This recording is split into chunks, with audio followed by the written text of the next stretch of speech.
بسم اللہ الرحمن الرحیم۔ بیگرز مافیا عمران سیریز، مصنف مظہر کریم MA۔ ڈاکٹر ارشاد اپنے آفس میں بیٹھا اپنے کاروبار سے متعلق ایک فائل کے مطالعے میں مصروف تھا کہ فون کی گھنٹی بج اٹھی تو سید ارشاد نے ہاتھ بڑھا کر ریسیور اٹھا لیا۔ یس، سیٹھ ارشاد نے قدرے سخت لہجے میں کہا۔ مارگو، بڑا استاد آپ سے بات کرنا چاہتا ہے۔ دوسری طرف سے ان کی پرسنل سیکرٹری کی مؤدبانہ آواز سنائی دی۔ کراؤ بات، سیٹھ ارشاد نے کہا۔ مارگو، بول رہا ہوں جناب۔ دوسری طرف سے ایک منمناتی ہوئی آواز سنائی دی۔ کیوں کال کی ہے بڑے استاد؟ کوئی خاص بات؟ سیٹھ ارشاد نے نرم لہجے میں کہا۔ عالی جناب، سرکار کی خدمت میں چند گزارشات پیش کرنی ہیں۔ اگر عالی جناب کچھ وقت ملاقات کے لیے دے دیں تو انتہائی نوازش ہوگی، بڑے استاد نے اسی طرح انتہائی مؤدبانہ لہجے میں کہا۔ اس کے لہجے اور انداز سے ہی محسوس ہوتا تھا کہ وہ لاغر اور نحیف قسم کا کوئی آدمی ہوگا۔ آ جاؤ میرے آفس، سیٹھ ارشاد نے کہا، اور اس کے ساتھ ہی اس نے ریسیور رکھ کر انٹرکام کا ریسیور اٹھایا اور یک کے بعد دیگرے چند بٹن پریس کر کے اس نے بڑے استاد کو آفس میں بھجوانے کا کہہ دیا اور ریسیور رکھ دیا۔ تقریباً آدھے گھنٹے کے بعد دروازے پر دستک کی آواز سنائی دی۔ آ جاؤ، سیٹھ ارشاد نے اونچی آواز میں کہا تو دروازہ کھلا اور اس میں سے ایک دیوزاد آدمی اندر داخل ہوا۔ وہ لمبے قد اور چوڑے جسم کا مالک تھا۔ اس کا چہرہ بھی اس کی جسامت کی مناسبت سے چوڑا تھا۔ آنکھیں بڑی بڑی اور مونچھیں دونوں سائیڈوں پر نیزوں کی طرح سیدھی تھیں۔ اس کی چھوٹی چھوٹی داڑھی تھی جس کی وجہ سے اس کا بھرا ہوا چہرہ اور زیادہ بھرا ہوا دکھائی دے رہا تھا۔ آنکھوں میں سرخی تھی اور سر کے بال پیچھے کی طرف تھے اور وہ اپنے چہرے اور ڈیل ڈول سے کوئی انتہائی خطرناک بدماش دکھائی دیتا تھا۔ اس نے شلوار قمیض اور جیکٹ پہنی ہوئی تھی اور کاندھے پر سفید رنگ کی چادر پڑی ہوئی تھی۔ مارگو علی جناب کی خدمت میں سلام عرض کرتا ہے، اس کے منہ سے انتہائی منمناتی ہوئی آواز نکلی جو کسی طرح بھی اس دیوہیکل آدمی کی آواز محسوس نہ ہوتی تھی۔ آؤ بیٹھو بڑے استاد، سیٹھ ارشاد نے مسکراتے ہوئے کہا۔ تو بڑا استاد میز کی دوسری طرف موجود کرسی پر اطمینان سے بیٹھ گیا۔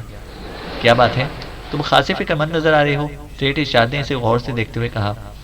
حالات بہت خراب ہو چکے ہیں اور دن بدن خراب سے خراب تر ہوتے جا رہے ہیں جناب عالی، بڑے استاد نے اسی طرح مؤدبانہ لہجے میں کہا، لیکن اس بار اس کی آواز میں معمولی سی تیزی نمایاں ہو گئی تھی۔ کیا مطلب؟ کیا ہوا ہے؟ سیٹھ ارشاد نے چونک کر کہا۔ سردار ہاشو اور استاد کالو کے درمیان انتہائی خوفناک جنگ چھڑ گئی ہے۔ میں نے اپنے خاص مخبروں سے جو معلومات حاصل کی ہیں ان کے مطابق استاد کالو کے نائب بخشو نے سردار ہاشو کے گروپ کو اپنے قبضے میں لینے کے لیے سازشوں کا آغاز کیا اور نتیجے میں سردار ہاشو کے خلاف انٹیلیجنس کو کسٹم انسپکٹر قاسم کے قتل کی مخبری کی تاکہ سردار ہاشو کو قتل کے اس میں پھنسا دیا جائے۔ گو یہ کام سردار ہاشو نے ہی کیا تھا کیونکہ وہ پیشہ ور قاتل کا دھندا بھی اکثر کرتا رہتا ہے، لیکن یہ کام اس نے آپ کے اور میرے کہنے پر کیا تھا۔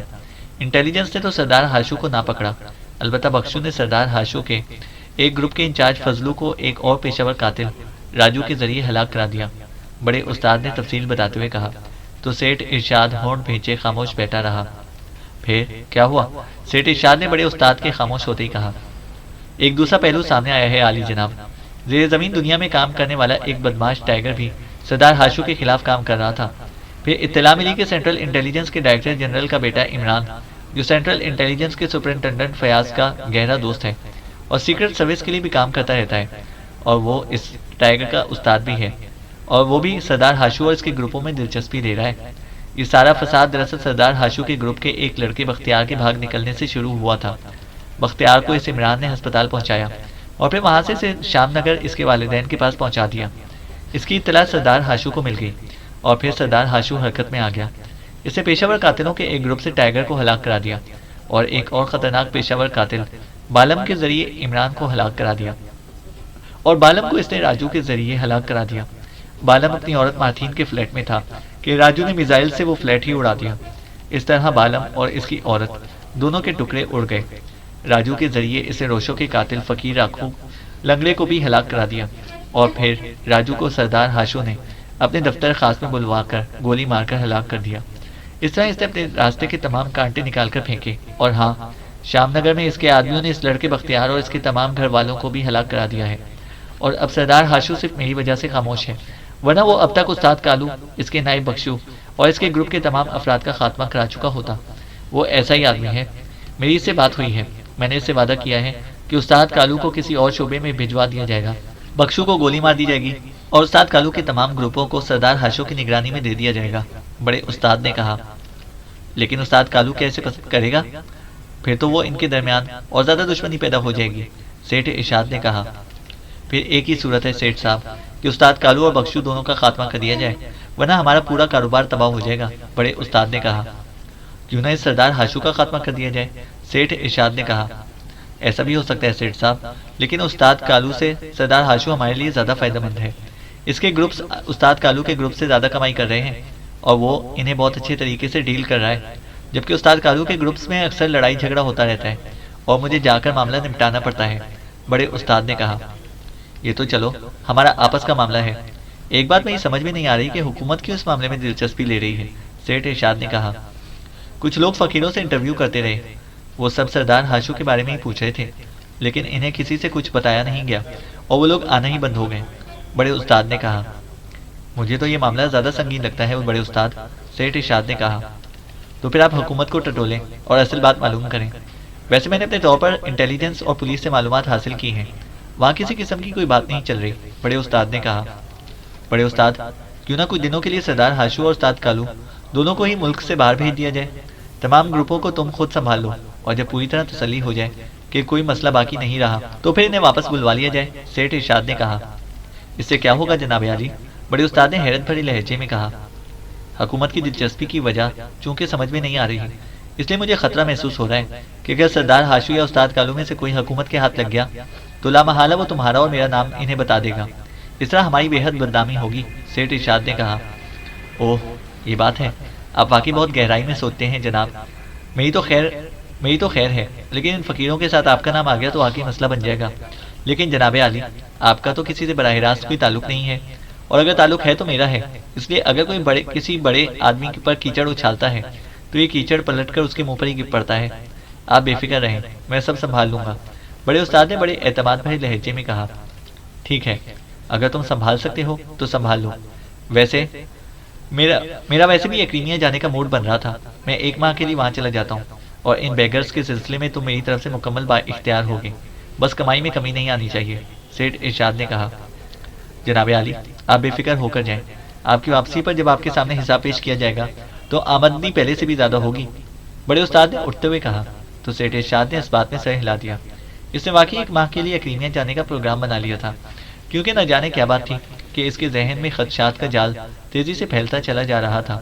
اسے احساس ہو رہا تھا کہ شاید اس کی عزت اور دولت دونوں کے خاتمے کا وقت قریب آ رہا ہے، اس لیے ان خدشات سے پیچھا چھڑانے کا ایک ہی طریقہ تھا کہ وہ یہاں موجود نہ ہو، اور نہ کسی طرح اس کا نام اس سلسلے میں آئے گا، اور اگر آیا بھی صحیح تو کوئی اس پر یقین ہی نہیں کرے گا۔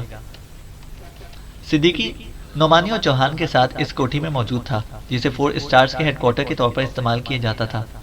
یہاں مستقل طور پر کوئی بھی نہ رہتا تھا، صرف ایک ملازم ہاشم یہاں رہتا تھا، جبکہ صدیقی اور اس کے ساتھی بھی علیحدہ علیحدہ فلیٹوں میں رہتے تھے، لیکن اس کوٹھی کو 4 اسٹارز کے کیسز کے دوران ہیڈ کوارٹر کے طور پر استعمال کیا جاتا تھا، اور یہاں صدیقی نے خاص انتظامات کر رکھے تھے، کیونکہ پہلے تو ہر ممبر 4 اسٹارز کا باری باری چیف بنتا تھا، لیکن اب طویل عرصے سے صدیقی کو انہوں نے مستقل چیف بنا لیا تھا۔ صدیقی نے چیف X2 کی کال کے بعد باری باری اپنے سب ساتھیوں کو ہیڈ کوارٹر میں کال کیا تھا، اور پھر سب سے پہلے وہ خود وہاں پہنچا تھا۔ اس کے بعد چوہان اور نعمانی آ گئے، اب صرف خاور رہتا تھا۔ ان تینوں کے درمیان عمران اور ٹائیگر پر ہونے والے قاتلانہ حملوں کی باتیں ہو رہی تھیں، کیونکہ صدیقی نے فون پر ہی انہیں باری باری چیف X2 سے ہونے والی بات چیت سے آگاہ کر دیا تھا۔ تھوڑی دیر بعد کار کے ہارن کی آواز دور سے سنائی دی تو نعمانی نے اٹھ کر باہر چلا گیا۔ تھوڑی دیر بعد نعمانی اور اس کے پیچھے خاور کمرے میں داخل ہوا۔ آؤ خاور بیٹھو، صدیقی نے کہا تو خاور سر ہلاتا ہوا بیٹھ گیا۔ عمران اور ٹائیگر دونوں ہسپتال میں ہیں، اور ڈاکٹروں نے ان کی خراب حالت کے پیش نظر انہیں مزید 2 روز تک بے ہوش رکھنے کا فیصلہ کیا ہے، اس لیے ہسپتال جانے اور ان سے بات چیت کرنے کا تو کوئی موقع نہیں ہے۔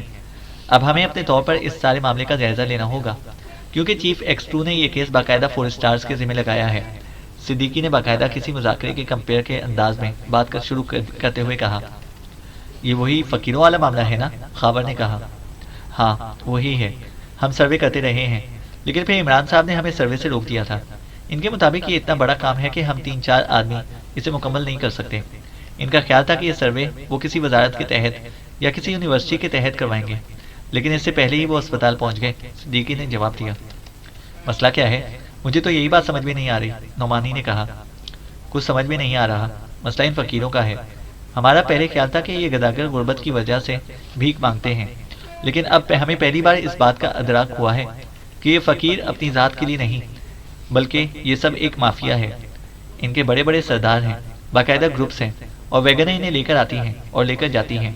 ان کی علیحدہ رہائش گاہیں ہیں، اور ان کو وہاں خوراک، منشیات، لباس اور سونے کی جگہ ملتی ہے، اور ان کی سب کمائی اکٹھی کر کے مافیا لے جاتی ہے۔ نوجوان لڑکیوں کو دیہاتوں سے اغوا کیا جاتا ہے، اور پھر ان سے بڑے بڑے شہروں میں بھیک منگوائی جاتی ہے، اور ظاہر ہے ان کے ساتھ اور جو سلوک کیا جاتا ہوگا وہ اظہر من الشمس ہے۔ یہ ایسی سماجی برائی، یا دوسرے لفظوں میں سماجی ناسور ہے، جس کی طرف سے حکومت نے بھی آنکھیں بند کر رکھی ہیں، اور عوام نے بھی۔ ہم 4 اسٹارز کی تو یہی ڈیوٹی ہے کہ ہم ایسے سماجی ناسوروں کے خلاف کام کریں، اس لیے یہ کیس ہمیں سونپا گیا ہے۔ صدیقی نے تقریر کرنے کے انداز میں کہا۔ تم نے جو کچھ کہا ہے وہ درست ہے، لیکن اس کے خاتمے کا لائحہ عمل کیا ہوگا؟ نعمانی نے کہا۔ میرا خیال ہے کہ ہمیں فقیروں کی بجائے اس مافیا کے سرداروں، ان کے بھی اوپر بڑے سرداروں کو ٹریس کرنا چاہیے۔ جب تک ان سے اوپر تک موجود مافیا کے گرگے قابو میں نہیں آئیں گے، اس وقت تک یہ سماجی برائی سے نپٹا نہیں جا سکتا، صدیقی نے کہا۔ ہم نے پہلے بھی کوششیں کی تھیں، ان فقیروں سے پوچھ گچھ بھی کی تھی، لیکن وہ کچھ بتاتے ہی نہیں۔ ایک ویگن ڈرائیور سے پوچھ گچھ کی تو اس نے بڑی معصومیت سے کہہ دیا کہ وہ تو ایک عام آدمی ہے، اس کی ویگن ان فقیروں نے ماہانہ بنیاد پر بک کرائی ہوئی ہے، اور وہ انہیں لے کر آتی ہیں اور لے جاتی ہیں، اس سے زیادہ سے کچھ بھی معلوم نہیں ہے، خاور نے کہا۔ یہی تو اصل مسئلہ ہے، فقیروں کو اس حد تک دہشت زدہ کیا گیا ہے کہ وہ کسی سردار یا گرگے کے بارے میں زبان کھولنے پر تیار ہی نہیں ہے۔ میں نے ایک احاطے کا دورہ کیا جہاں یہ لوگ رہتے ہیں، وہاں چند بوڑھے فقیر سردار بن کر سامنے آ گئے کہ یہ سب ان کی برادری کے لوگ ہیں، اور وہ سب بھیک مانگتے ہیں اور اکٹھے رہتے ہیں۔ انہوں نے کسی مافیا یا کسی سردار کی موجودگی سے صاف انکار کر دیا، صدیقی نے کہا۔ میرے خیال میں عمران اور ٹائیگر دونوں اس معاملے میں کافی آگے بڑھ گئے تھے، اس لیے ان دونوں کا انہوں نے اپنے طور پر خاتمہ کر دیا۔ اب اگر انہیں ہوش ہوتا تو ہم ان سے حاصل کردہ معلومات کی بنا پر آگے بڑھتے، لیکن فوری طور پر ایسا ممکن نہیں ہے۔ اس لیے اب ایک ہی حل رہ گیا ہے کہ ہم کسی ایک گرگے کو ٹریس کریں اور پھر اس سے پوچھ گچھ کر کے آگے بڑھیں، نعمانی نے کہا۔ میرے پاس ایک اطلاع ہے، خاموش بیٹھے ہوئے چوہان نے کہا تو سب اختیار چونک پڑے۔ کیسی اطلاع؟ صدیقی نے چونک کر پوچھا۔ جاسوڑا علاقے میں گھٹیا ٹائپ ہوٹل ہے جس کو جاسوڑا ہوٹل کہا جاتا ہے، یہ وہاں کے ایک بدنام بدماش راگو کا ہوٹل ہے۔ مجھے معلوم ہوا ہے کہ اس راگو کا تعلق فقیروں کے سرداروں میں سے کسی ایک سے ہے، اور مجھے یہ اطلاع ایک فقیر نے بڑی منت سماجت کے بعد دی تھی، جب میں نے اسے بتایا تھا کہ میں صرف یونیورسٹی کی طرف سے سروے کر رہا ہوں اور میرا تعلق کسی سرکاری محکمے سے نہیں ہے۔ اگر وہ مجھے بتا دے گا تو میرا سروے مکمل ہو جائے گا اور مجھے نوکری مل جائے گی۔ تو اس نے یہ راز اوپن کر دیا۔ میں جاسوڑا ہوٹل خود گیا، لیکن وہاں نہ ہی وہ آدمی راگو تھا اور نہ ہی کوئی بڑا گنڈا، گھٹیا سے بدماش تھے، اور ہوٹل کا مالک ایک 70 سال کا بوڑھا آدمی تھا۔ اسے قسمیں کھا کر مجھے بتایا کہ وہ گزشتہ 50 سالوں سے اس ہوٹل کو چلا رہا ہے اور یہاں کوئی راگو وغیرہ نہیں رہتا۔ اس پر میں خاموش ہو کر واپس آ گیا، لیکن میرا دل کہتا ہے کہ اس فقیر نے غلط نہیں بتایا تھا، لیکن وہاں کا سیٹ اپ ہی ایسا کیا گیا ہے کہ راگو سامنے نہیں آتا، چوہان نے تفصیل سے بات کرتے ہوئے کہا۔ تم نے وہاں جا کر فقیروں کی بات کی تھی؟ صدیقی نے کہا۔ نہیں، میں نے کہا تھا کہ راگو کے لیے میرے پاس ایک بڑا کام ہے، لیکن کسی نے راگو کے نام کو اوپن ہی نہ کیا، چوہان نے کہا۔ تمہارا قد و قامت دیکھ کر وہ سمجھ گئے ہوں گے کہ تمہارا تعلق سینٹرل انٹیلیجنس یا ملٹری انٹیلیجنس سے ہے، اس لیے وہ سب کچھ سمجھ گئے ہوں گے اور چھپا گئے۔ ٹھیک ہے، ہمیں اس راگو سے ہی آغاز کرنا ہوگا۔ ہمیں عام گنڈوں اور بدماشوں جیسا میک اپ کرنا ہوگا اور ان جیسا ہی لباس پہننا ہوگا، صدیقی نے کہا۔ کیا ہم سب کو چلنا ہوگا؟ نعمانی نے کہا۔ نہیں، میں اور چوہان وہاں جائیں گے، جبکہ تم دونوں علیحدہ رہ کر کار میں ہماری نگرانی کرو گے۔ کسی بھی وقت ہمیں تمہاری مدد کی ضرورت پڑ سکتی ہے، ایسی صورت میں تمہیں ریڈ کوشن مل جائے گا، صدیقی نے کہا، اور اس کے ساتھ ہی وہ اٹھ کر کھڑا ہوا۔ اس کے جاتے ہی باقی تینوں بھی اٹھ کھڑے ہوئے، اور پھر تھوڑی دیر کے بعد کوٹھی سے 2 کاریں آگے پیچھے باہر نکلی اور آگے بڑھتی چلی گئیں۔ آگے والی کار کی ڈرائیونگ سیٹ پر چوہان تھا، جبکہ سائڈ سیٹ پر صدیقی بیٹھا ہوا تھا۔ پچھلی کار کی ڈرائیونگ سیٹ پر نعمانی تھا، جبکہ سائڈ سیٹ پر خاور بیٹھا ہوا تھا۔ ان چاروں نے عام سے گنڈوں کا میک اپ کر رکھا تھا، اور انہوں نے گنڈوں کا عام سا لباس، جینز کی پینٹیں اور گہرے رنگ کی شرٹیں پہن رکھی تھیں، جن کے اوپر انہوں نے لیدر کی جیکٹس پہن رکھی تھی۔ مشین پسٹلز ان کی جیبوں میں تھے۔ ہمیں اپنے نام بھی گنڈوں جیسے رکھ لینے چاہیے، چوہان نے کہا۔ ہاں، تمہارا نام بجلی اور میرا نام بادل ہے، صدیقی نے کہا تو چوہان بے اختیار ہنس پڑا۔ پھر تو خاور کا نام بارش اور نعمانی کا نام زالہ باری رکھنا چاہیے، چوہان نے کہا تو صدیقی بھی بے اختیار ہنس پڑا۔ تقریباً 1 گھنٹے کی مسلسل ڈرائیونگ کے بعد وہ ایک مضافاتی علاقے میں داخل ہو گئے۔ یہ کچی آبادی ٹائپ کا علاقہ تھا جسے جاسوڑا کا علاقہ کہا جاتا تھا۔ یہاں تنگ گلیاں اور تنگ بازار تھے جہاں عام طور پر غریب اور محنت کش لوگ رہتے تھے۔ چوہان نے کار ایک خالی پلاٹ پر روک دی۔ آؤ یہاں سے پیدل جانا ہوگا، چوہان نے کہا تو صدیقی نے اس بات میں سر ہلا دیا، اور پھر وہ دونوں کار سے نیچے اترے۔ چوہان نے کار کو لاک کیا اور وہ دونوں عام سے گنڈوں کے انداز میں چلتے ہوئے آگے بڑھتے چلے گئے۔ وہاں سے گزرنے والے لوگ انہیں دیکھتے ہی کئی کنی کاٹ جاتے تھے، جبکہ خاور اور نعمانی کی کار پیچھے کہیں رک گئی تھی۔ ظاہر ہے پلان کے تحت وہ سامنے نہ آ سکتے تھے۔ تھوڑی دیر بعد وہ دونوں ایک گلی سے نکل کر ایک تنگ سے بازار میں پہنچ گئے۔ یہاں کافی رش تھا، اور پھر چوہان ایک ہوٹل کے سامنے پہنچ کر رک گیا۔ ہوٹل کے شیشے کے دروازے تھے، لیکن دونوں دروازے کھلے ہوئے تھے اور اندر میز اور کرسیاں پڑی صاف نظر آ رہی تھیں، جن پر عام سے لوگ اور عام سے گنڈے بیٹھے ہوئے تھے۔ ان کے سامنے گلاس تھے جن میں مقامی طور پر تیار کردہ شراب بھری ہوئی تھی۔ ہوٹل کا معیار بے حد گھٹیا اور گندا تھا۔ وہ دونوں سیڑھیاں چڑھ کر اوپر پہنچے تو سب نے ان پر ایک اچٹی سی نظر ڈالی اور پھر اپنی باتوں میں مصروف ہو گئے۔ ایک طرف پرانا سا لیکن خاصا بڑا کاؤنٹر تھا جس پر ایک پہلوان نما گنڈا کھڑا گلاس میں بوتلوں سے شراب انڈیل انڈیل کر گنڈا نما ویٹروں کو دے رہا تھا، جبکہ سائڈ پر ایک کرسی تھی جس پر ایک بوڑھا آدمی بیٹھا ہوا تھا۔ اس کے سر کے بال برف کی طرح سفید تھے، لیکن چہرے اور جسامت سے وہ جوان ہی لگ رہا تھا۔ اس کے چہرے پر زخموں کے مندمل نشانات بھی کافی تعداد میں نظر آ رہے تھے۔ وہ دونوں کاؤنٹر کی طرف بڑھنے لگے۔ اس بوڑھے کی تیز نظریں ان دونوں پر ہی لگی ہوئی تھیں۔ جاسوڑا ہوٹل یہی ہے؟ صدیقی نے اس بوڑھے سے مخاطب ہو کر گنڈوں کے مخصوص جھٹکے دار لہجے میں پوچھا۔ ہاں، مگر تم کون ہو؟ یہاں تو پہلی بار نظر آ رہے ہو۔ بوڑھے نے انہیں غور سے دیکھتے ہوئے قدرے منہ بنا کر جواب دیا۔ ہمارا تعلق شام نگر سے ہے اور ہم پہلی بار یہاں آئے ہیں بڑے استاد کا پیغام دینے کے لیے، صدیقی نے منہ بناتے ہوئے جواب دیا، لیکن اس کے ساتھ ہی وہ دونوں بڑے استاد کا نام کے رد عمل دیکھ کر بے اختیار اچھل پڑے۔ صدیقی نے تو ایسے ہی بڑے استاد کے الفاظ کہہ دیے تھے، لیکن اس بوڑھے اور اس کے ساتھ کھڑے پہلوان و گنڈے پر اس کے جو اثرات ہوئے تھے انہوں نے انہیں حیران کر دیا تھا۔ بوڑھا بڑے استاد کا نام سنتے ہی بے اختیار چونک کر کرسی سے اٹھ کھڑا ہوا تھا، جبکہ پہلوان نما گنڈا بھی اچھل پڑا تھا۔ اس کے چہرے پر یکلخت خوف کے تاثرات ابھر آئے تھے۔ کیا کہہ رہے ہو؟ بڑے استاد کا پیغام؟ تم کون ہو؟ اس بوڑھے نے اچھل کر کھڑے ہوتے ہوئے حیرت بھرے لہجے میں کہا۔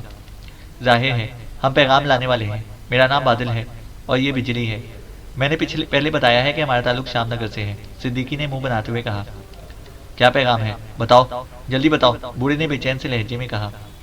پیغام تمہارے لیے نہیں ہے، راگو کے لیے ہے، صدیقی نے بھی منہ بناتے ہوئے جواب دیا۔ راگو یہاں نہیں ہوتا، تم پیغام بتاؤ، اس تک پہنچ جائے گا۔ بولو، بوڑھے نے کہا۔ کس طرح پہنچ جائے گا؟ کیا آدمی بھیجو گے یا فون کرو گے؟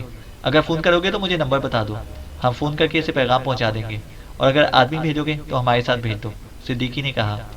نہیں، نہ آدمی جائے گا اور نہ ہی ہم فون کریں گے، پیغام اس تک پہنچ جائے گا۔ بولو، بوڑھے نے اس بار قدرے سخت لہجے میں کہا۔ تمہارا نام کیا ہے؟ صدیقی نے پوچھا۔ میرا نام ماجو ہے، یہ میرا ہوٹل ہے، بوڑھے نے کہا۔ یہ ایسا پیغام نہیں ہے کہ تمہیں دیا جائے، بڑے استاد کا حکم ہے کہ ہم یہ پیغام براہ راست راگو تک پہنچائیں۔ یا تو تم بتا دو ورنہ ہم واپس چلے جاتے ہیں، اور پھر بڑا استاد جانے اور تم جانو، ہمیں واپس شام نگر جانا ہے، صدیقی نے سخت اور روکھے لہجے میں جواب دیتے ہوئے کہا۔ راگو تو کافرستان گیا ہوا ہے، وہ تو 2 دن بعد آئے گا، تم جاؤ، ہم خود ہی بڑے استاد کو بتا دیں گے۔ اس بار بوڑھے نے یکلخت لہجہ بدلتے ہوئے کہا۔ ٹھیک ہے، بتا دینا، آؤ بجلی، ہم تو چلیں، صدیقی نے کہا اور واپس مڑ گیا۔ اس کے مڑتے ہی چوہان بھی کاندھے اچکاتا ہوا واپس مڑ گیا، لیکن ابھی وہ دونوں بیرونی دروازے تک پہنچے ہی تھے کہ انہیں عقب سے پکارا گیا۔ پکارنے والا وہی بوڑھا تھا۔ اب کیا ہوا ہے؟ صدیقی نے مڑ کر غصیلے لہجے میں کہا۔ آؤ ادھر آؤ، میں تمہیں راگو سے ملواتا ہوں، بوڑھے نے کہا تو صدیقی اور چوہان دونوں واپس مڑے اور کاؤنٹر کے قریب آ گئے۔ آؤ میرے ساتھ، راگو نیچے تہخانے میں ہے، بوڑھے نے کاؤنٹر کی سائڈ سے باہر آتے ہوئے کہا، اور پھر وہ سائڈ پر موجود ایک راہداری میں مڑ گیا۔ صدیقی اور چوہان بھی اس کے پیچھے اس راہداری میں داخل ہو گئے۔ راہداری کے اختتام پر ایک دروازہ تھا۔ بوڑھے نے دروازہ کھولا تو نیچے جاتی ہوئی سیڑھیاں دکھائی دیں۔ نیچے ایک بہت بڑا ہال تھا جہاں باقاعدہ میزیں بچھی ہوئی تھیں۔ وہ لوگ جوا کھیل رہے تھے۔ وہاں مشین گنوں سے مسلح 4 افراد بھی موجود تھے جو صدیقی اور چوہان کو دیکھ کر چونکے تھے، لیکن اس بوڑھے نے ہاتھ اٹھایا اور وہ سب ایزی ہو کر دوبارہ اپنے کاموں کی طرف متوجہ ہو گئے۔ سیڑھیوں سے اتر کر وہ بوڑھا انہیں ایک راہداری میں لے آیا جہاں 2 مشین گنوں سے مسلح آدمی کھڑے تھے، جبکہ راہداری کے آخر میں ایک دروازہ تھا جو بند تھا۔ اس کے اندر چلے جائیں، باس راگو اندر موجود ہے، بوڑھے نے ایک طرف ہٹتے ہوئے کہا تو صدیقی اور چوہان دونوں سر ہلاتے ہوئے دروازے کی طرف بڑھے، اور پھر صدیقی نے آگے بڑھ کر دروازے پر دباؤ ڈالا تو دروازہ کھلتا چلا گیا۔ یہ واقعی ایک آفس کے انداز میں سجا ہوا کمرہ تھا۔ وہ دونوں اندر داخل ہوئے، کمرہ خالی تھا، البتہ ایک طرف باتھ روم سے پانی گرنے کی آوازیں سنائی دے رہی تھیں۔ ان کے عقب میں دروازہ خود بخود بند ہو گیا۔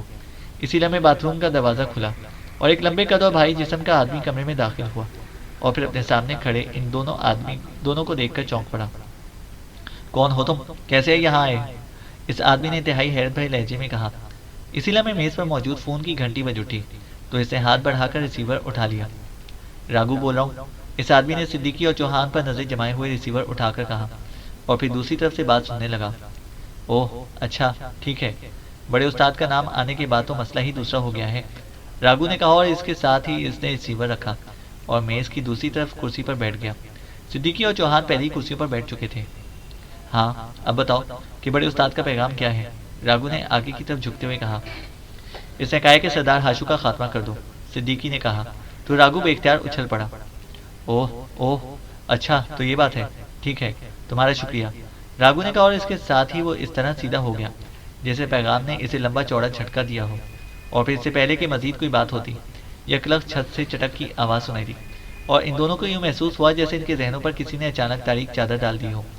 ذہن تاریک ہونے سے قبل ان کے ذہنوں میں حیرت کے تاثرات ابھر آئے تھے، کیونکہ انہیں اس گھٹیا درجے کے بدماشوں سے اس قسم کے جدید انداز کے اٹیک کا تصور تک نہ تھا۔ بڑا استاد مارگو ایک چھوٹے سے کمرے میں بیٹھا شراب پینے کے ساتھ ساتھ یہ سوچنے میں مصروف تھا کہ اسے ان فقیروں کے گروپس کے بارے میں حتمی فیصلہ کیا کرنا چاہیے۔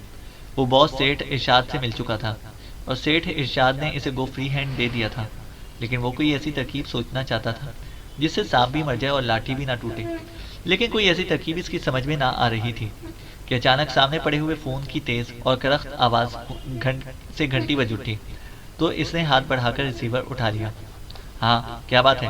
بڑے استاد نے بڑے سخت لہجے میں کہا۔ اب اس کا لہجہ منمناتا ہوا نہ تھا جس لہجے میں وہ سیٹھ ارشاد سے بات کر رہا تھا۔ راگو کا فون ہے، جاسوڑا ہوٹل سے، دوسری طرف سے ایک مؤدبانہ آواز سنائی دی۔ کراؤ بات، بڑے استاد نے کہا۔ بڑے استاد میں راگو بول رہا ہوں، چند لمحوں بعد ایک اور مؤدبانہ آواز سنائی دی۔ کیوں فون کیا ہے؟ بولو، بڑے استاد نے بڑے کرخت لہجے میں کہا۔ بڑے استاد، جاسوڑا ہوٹل میں 2 اجنبی گنڈے آئے ہیں اور انہوں نے بڑے بابا سے کہا کہ وہ شام نگر کے رہنے والے ہیں اور ان کو بڑے استاد نے بھیجا ہے۔ دوسری طرف سے کہا گیا تو بڑا استاد بے اختیار اچھل پڑا۔ کیا کہہ رہے ہو؟ میں نے تو کسی کو نہیں بھیجا۔ کیا مطلب؟ کون ہے وہ لوگ؟ بڑے استاد نے حیرت بھرے لہجے میں کہا۔ بڑے استاد کو ان پر شک پڑا، لیکن وہ اپنی بات پر اڑے رہے تو بڑے بابا انہیں نیچے تہہ خانے میں میرے آفس میں لے آیا تو میں بھی انہیں دیکھ کر بے حد حیران ہوا۔ بڑے بابا نے فون کر کے بتایا کہ بظاہر یہ دونوں آپ کا پیغام لے کر آئے ہیں، لیکن یہ دونوں مشکوک ہیں، میں انہیں چیک کروں۔ اگر یہ واقعی مشکوک ہیں تو میں اپنے آفس میں ریڈ ریس کا فائر کر کے انہیں بے ہوش کر دوں۔ میں نے انہیں چیک کیا تو میرا شک پختہ ہو گیا اور میں نے ریڈ ریس کا فائر کر دیا اور انہیں بے ہوش کر دیا۔ اب میں آپ کو کال کر رہا ہوں کہ ان کا کیا کرنا ہے، کیا میں خود سے پوچھ گچھ کروں یا آپ کے پاس بھیج دوں، جیسے آپ حکم کریں، راگو نے کہا۔ یہ دونوں ہی ہیں یا ان کے اور بھی کوئی ساتھی ہیں؟ بڑے استاد نے ہونٹ چباتے ہوئے کہا۔ یہ 2 ہی ہیں اور ان کا کوئی ساتھی سامنے نہیں آیا، راگو نے جواب دیا۔ تم انہیں کالے محلے والے اڈے میں بھیج دو، میں وہاں گوشی کو حکم دے دیتا ہوں، وہ ان کی روح سے بھی اصل بات اگلوا لے گا، بڑے استاد نے چند لمحے خاموش رہنے کے بعد کہا۔ ٹھیک ہے بڑے استاد، دوسری طرف سے کہا گیا اور اس کے ساتھ ہی رابطہ ختم ہو گیا تو بڑے استاد نے کریڈل دبایا اور پھر فون پیس کے نچلے حصے میں موجود ایک بٹن پریس کر کے اس نے اسے ڈائریکٹ کیا اور نمبر پریس کرنا شروع کر دیا۔ گوشی بول رہا ہوں، رابطہ قائم ہوتے ہی کرخت سی مردانہ آواز سنائی دی۔ مارگو بول رہا ہوں گوشی، بڑے استاد نے اس سے بھی زیادہ کرخت لہجے میں کہا۔ بڑے استاد آپ حکم کیجیے۔ گوشی کا لہجہ یکلخت نرم اور مؤدبانہ ہو گیا تھا۔ راگو 2 بے ہوش افراد کو بھجوا رہے ہیں، تم نے انہیں زنجیروں میں جکڑ کر ہوش میں لانا ہے اور ان سے پوچھ گچھ کرنی ہے کہ یہ دونوں کون ہیں اور ان کا تعلق کس پارٹی سے ہے اور یہ کیوں میرا نام لے کر راگو سے ملنے گئے تھے، ان کے مقاصد کیا تھے، اور پھر مجھے تفصیلی رپورٹ دینی ہے، بڑے استاد نے تیز لہجے میں کہا۔ آپ تشریف لائیں گے اڈے پر یا نہیں؟ گوشی نے پوچھا۔ میرے آنے کی کیا ضرورت ہے؟ تم آسانی سے ان کی روحوں سے سب کچھ اگلوا سکتے ہو، اور میں ویسے بھی ایک انتہائی ضروری کام کی وجہ سے کہیں جا رہا ہوں، میرے پاس اتنا وقت نہیں ہے کہ ان فضول لوگوں پر ضائع کرتا پھروں، بڑے استاد نے بڑی نخوت بھرے لہجے میں کہا۔ پوچھ گچھ مکمل ہونے کے بعد ان کا کیا کرنا ہے؟ گوشی نے کہا۔ گولیاں مار کر ان کی لاشیں کسی ویران علاقے میں پھینکوا دینا، اور کیا کرنا ہے؟ بڑے استاد نے جواب دیتے ہوئے کہا۔ ٹھیک ہے جناب، حکم کی تعمیل ہوگی۔ آپ کو رپورٹ کس نمبر پر دوں؟ گوشی نے پوچھا۔ میں خود 1 گھنٹے کے بعد فون کر کے تم سے معلوم کر لوں گا، بڑے استاد نے کہا، اور اس کے ساتھ ہی اس نے ریسیور رکھ دیا۔ یہ لوگ کون ہو سکتے ہیں؟ بڑے استاد نے ریسیور رکھ کر بڑبڑاتے ہوئے کہا۔ ہو سکتا ہے کہ حکومت کے آدمی ہوں، یا پھر یہ بھی ہو سکتا ہے کہ ان کا تعلق عمران یا ٹائیگر سے ہو اور ان کی ہلاکت کے بارے میں معلومات حاصل کرتے پھر رہے ہوں۔ لیکن راگو کا تو اس سارے معاملے میں کوئی تعلق ہی نہیں بنتا، پھر یہ راگو کے پاس کیسے پہنچ گئے اور انہیں میرے بارے میں کیسے معلوم ہو گیا؟ بڑے استاد نے خود کلامی کے سے انداز میں بڑبڑاتے ہوئے کہا۔ اچھا، جو کچھ بھی ہوگا سامنے آ جائے گا، اسے کاندھے اچکاتے ہوئے فیصلہ کن لہجے میں کہا، اور اس کے ساتھ ہی اسے میز پر رکھا ہوا شراب کا گلاس اٹھایا اور منہ سے لگا لیا۔ چینل کو سبسکرائب کریں اور بیل آئیکن کو پریس کریں تاکہ ہماری ہر اپڈیٹ آپ کو بر وقت مل سکے۔